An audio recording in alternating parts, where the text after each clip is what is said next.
Hey guys, David Stewart here. I'm back with some more playing of Oblivion. One of the things that I always do is I always make a save that's at the end of the sewers so I can skip the tutorial and make new characters whenever I want, change whatever I want to do. So today I'm going to talk briefly about efficient leveling and what efficient leveling is. It's one way that you could play the game to really make your character super powerful and play on very, very hard settings. But it requires a lot of attention to detail, and it's really not for everyone, nor do you have to level efficiently in order to actually enjoy the game.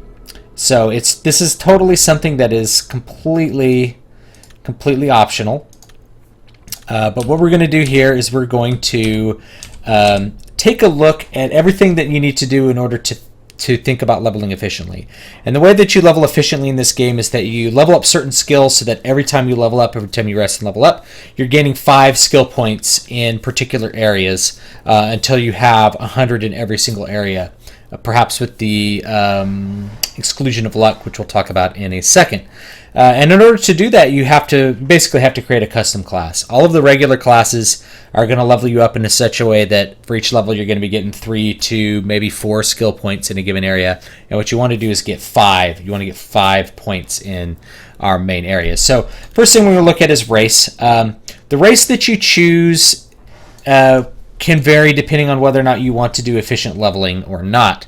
Right now I usually play as a Breton, either male or female, depending on what I want to do. Doesn't really matter. The reason I like Breton is they have a resistance to magicka, which is worth it in and of itself. But what most people are going to do is rather than have a Breton, they're going to choose one of the races that has a large amount of health. So they're going to choose Nord, the Orc, or Redguard. And if you're looking at these faces and they don't look like normal Oblivion faces, no, I'm running a mod that overdoes their faces. So we're gonna do male. Let's do male, either male Nord or male Orc, and that's because these races happen to have the largest amount of health to start, which is actually kind of important.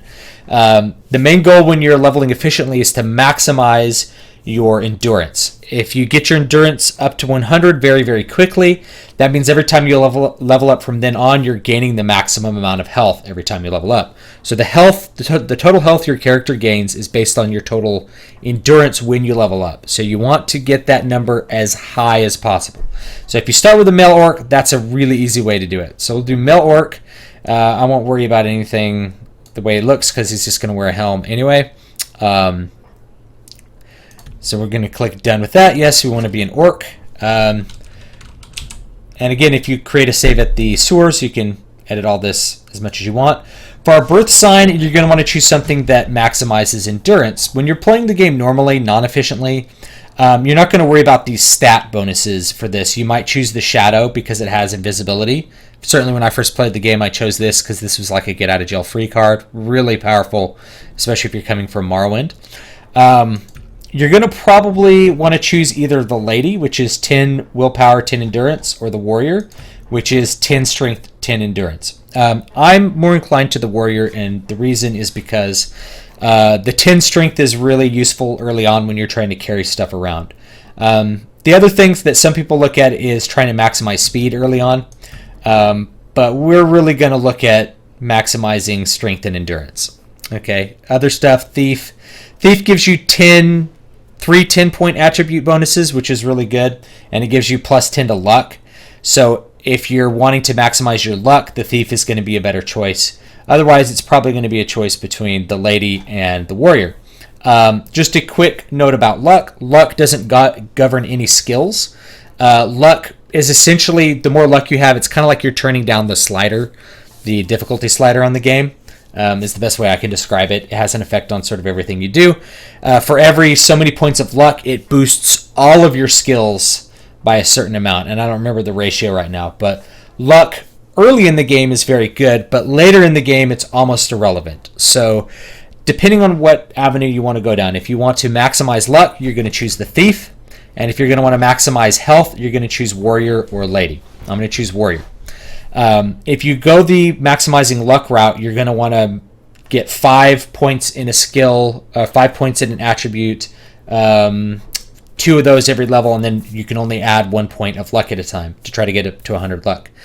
I don't think luck is that good, because I think by the time you get that high luck attribute, luck is almost irrelevant. You have like 100 skill in anything that you're actually using, so luck at that point actually becomes really bad.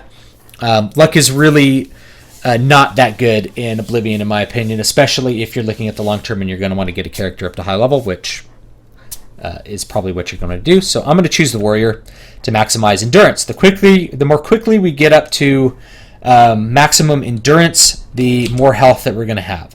So now I'm going to edit the class. I created a custom class for this, and there's 2 ways that you can go about creating a custom class. You're not going to want to use any of the standard classes because they mix up the skills too much. You're going to want to create a custom class. When you create this custom class, you could choose combat, magic, or stealth depending on what you really want to be leveled more quickly, what skills you want to level more quickly. Some people really like, I think probably stealth is a really good choice, because leveling sneak can take a while. So if you're wanting sneak to get up more quickly, stealth is good. Whereas with combat, you're going to be leveling your armor, and that's good. Magic, I don't recommend picking magic, because I think magic is very easy to skill up on. You can conjure a skeleton and then like cast fireballs at it. Combat is also kind of easy. You can level up, you can conjure a skeleton and then attack it if you really want to get skill ups. Stealth is a little harder, so I'm actually going to choose stealth for this one. I think it's kind of a toss up between stealth or combat, depending on what you want to do. If you're going to want to play a character that does more combat type stuff, you should probably choose combat. Just because that will make, once you have your skills in, it's going to make it easier to level up. So I'm going to choose stealth for right now. Then we get to choose favorite attributes. You're definitely going to want to choose endurance for one. The other one that you choose is up to you. Strength and speed are both good choices. Strength lets you carry more, speed lets you move faster. Both of those are really, really useful early in the game. You can also choose luck. Luck is a good choice because that will also make things earlier in the game. So for this one, I'm actually going to choose luck, mostly because I'm not going to put any other points in luck as the game goes on. So that's going to make the game just a little bit easier right from the get-go. Next thing, we get to choose our 7 major skills. In order to choose the skills, you have to know what skills go with what particular attribute. So for strength, it's blade, blunt, and hand-to-hand. So you're going to want to choose one of those, and there's 2 routes that you can go by with this. You can choose your major skills as the stuff that you intend to use actively when you play. So what I did with my custom classes, or my last custom class, I guess, was I had blade, block, athletics. I did the stuff that I did all the time, and then my minor skills or my non-major skills were all stuff that I didn't use as much. And what I would do to level efficiently is I go level up the skills that I didn't use that much in the attributes that I wanted. Then once I did that, I'd just go play the game, and then I would level up automatically from playing the game. Then I'd sleep and repeat that process. So every time I leveled up, I'd go find a way to gain 10 skill ups in 3 different areas, and then I'd go play. You can do it the opposite of that, though. You can make your major skills stuff that you never use so that you could totally control the leveling experience. You go out and play, and once you have 10 in 3 skills you want, you go out and you use your major skills. So like, let's say you made your major skill illusion. You'd go out and you could spam illusion to level up. You could go out and you could spam conjuration to level up. Whatever it was that you didn't normally use, you could spam it to just level up once you've gotten the skills you want. So I tend to do it the opposite. I like to go get the skills and have a lot of control over that, then go have fun playing and not worry about the skills till I level up again, and then manage the leveling up process that way. So I'm actually going to choose blade, because in Oblivion I feel like there's better blade weapons, so I'd like to choose blade because I prefer to use a blade. I'm going to use block because I like to block things. I'm going to choose, because blade is strength, we're going to want to choose one from each category. Strength is, I have them written down here, blade, blunt, hand-to-hand. Endurance is armor, block, and heavy armor, so this one's endurance. And you can look this up online at the unofficial Elder Scrolls pages. They'll have all this stuff. For speed, we want athletics, acrobatics, or light armor. I'm going to choose athletics. For agility, you have security, sneak, and marksman. I'm going to choose probably, it's a toss-up between sneak and marksman. But I'm probably going to choose sneak. I'm going to choose sneak because that early bonus to sneak is helpful. Personalities, mercantile, speechcraft, or illusion. I'm going to choose illusion because that's really easy to spam and level up. All of the personality ones are easy to level up. However, I think personality is probably the worst attribute, so I wouldn't focus on personality for most of my playing. You just don't need it that much in Oblivion. You can create all kinds of spells that will charm people and just get around that. So I don't do personality quite as heavy, perhaps as it was in Morrowind. Morrowind, you really needed a lot of personality. Intelligence is alchemy, conjuration, and mysticism. I'm gonna choose. I'm gonna choose conjuration. That way, I can, level up by pulling out skeletons and stuff, and you get a good little skeleton spell right out the get-go. You can summon that skeleton to level other things up if you want to. So that's useful right from the get-go. So that covers intelligence, and then for willpower is what makes you regenerate your fatigue and all that kind of stuff. It's alteration, destruction, or restoration. I'm going to choose destruction. Again, I'm choosing skills that I intend to use. So these are all skills that I want to use. Athletics, I'll be running around. Blade, I'll be hitting stuff with my sword. Block, I'll be blocking stuff with my shield. Conjuration, summoning skeletons. Destruction, throwing fireballs. Illusion, casting light or charming people. And sneak, sneaking around. The other option between sneak is marksman if I wanted to use my bow a lot, but I'll probably use my bow a lot if I have sneak because I can sneak attack people, so that'll be useful anyway. So now that you have all this stuff, you can name it whatever you want. I've named this one Max Class. I'm going to rename it Max Class 2.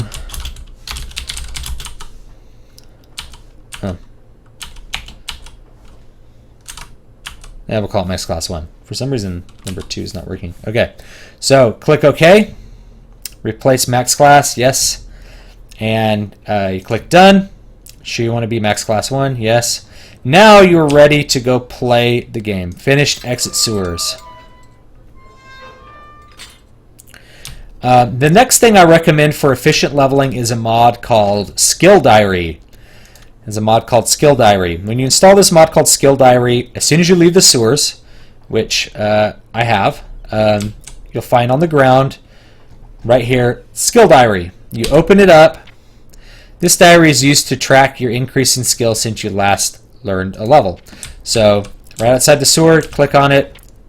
It should bring up a dialogue. You've discovered a diary. Hit I trust them, or you can confirm and make sure that it's actually showing all your major skills. Take it. When you open up a nice scary orc there. When you open up your book tab, it's over here. You open it up and it'll show you how much you've gained with every skill. And it will also open it up again. Go down to summary. It'll show you what you've done for each attribute. So I already have 5 points in agility just from doing the little intro to the game. I have 2 points in speed and 1 point in endurance, so I can go work on all of those. And the easiest way to work on those, just a couple of tips. You can go train heavy armor and armor because those are kind of hard to level up. You can trade those in the Imperial City and spend your gold on those on early levels, and that will really help maximize your endurance. The goal here, if you look at each of these, is to have 10. You want to get 10 in 3 different areas. You want to get 10 in 3 different areas. And if you only get 10 in 2 areas, you could put that other point in luck just to make it a little easier. But 10 in 3 different areas, and you're going to do that by skilling up minor skills as well as major skills. If you skill up just your major skills, you'll level up before you get 10. So you have to skill up your minor skills. Acrobatics is a really good one to skill up. I'm going to show you how to skill that up right now. Go under the bridge right outside. Start spamming your space bar as fast as you can. I do it with some nice tremolo, like guitar tremolo. And this will basically limit your ability to jump, and you should get some fairly quick skill ups doing that. that's a really easy way to level up. I know that's probably super, super loud, but that's a really easy way to level up. Acrobatics, there we go, acrobatic skill increase. Then I open up this, and we'll see summary, speed. I got an extra point on speed. Open it up again, so here we go. It'll show, look, I got an acrobatic skill. So that's an easy way to level up acrobatics to get your speed points early on. You're going to want to max speed so that you walk around more quickly, and you're going to want to max endurance so that you get more points, get more health points when you level up. I'm going to go ahead and I'm going to load up. So this is an example of an efficiently leveled character, but I'm going to go ahead and load up the last one I did, which is over here somewhere. Level 4. Yeah, we'll load this one up. So this is a newer character I did.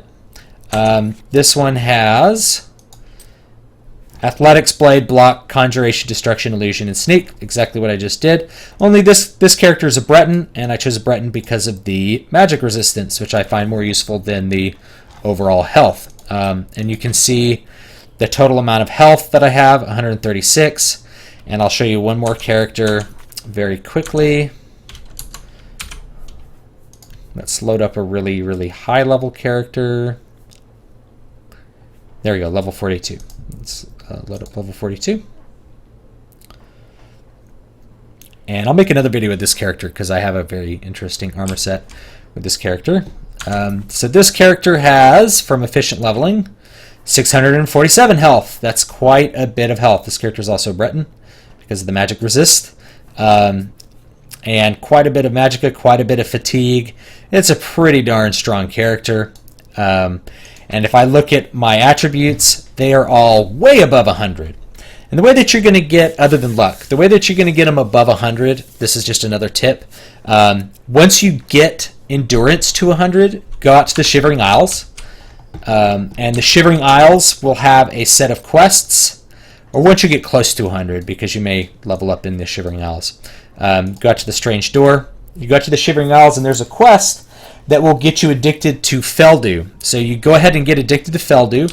Feldew wrecks all of your stats, so all your stats will go way down once you get fully addicted, like down to the negative 30 points or something. Then you don't cure the Feldew addiction. You just continue to efficiently level. The game gets a little harder because you're high level, and now you're having to efficiently level again until you get everything up to 100. Then you go cure your Feldew addiction. And I don't think I waited to get everything to 100 because certain attributes don't help you past 100. So once you get everything to 100, then you go turn in the quest, cure your Feldew addiction, and then you're back to really high levels, 135. So once you start leveling up past that, you get some ridiculous health gains, like way more than you'd normally be able to do. And all this makes it so that when I played the game, I could play it on really, really high difficulty levels and be able to survive. So that's the whole point of efficient leveling, is to be able to do really, really hard things that might be normally a little bit excessively difficult to do. So anyway, thanks so much for watching that. I hope you have a great day, and don't forget to like, comment, and subscribe, and check out my websites if you want to. I appreciate it.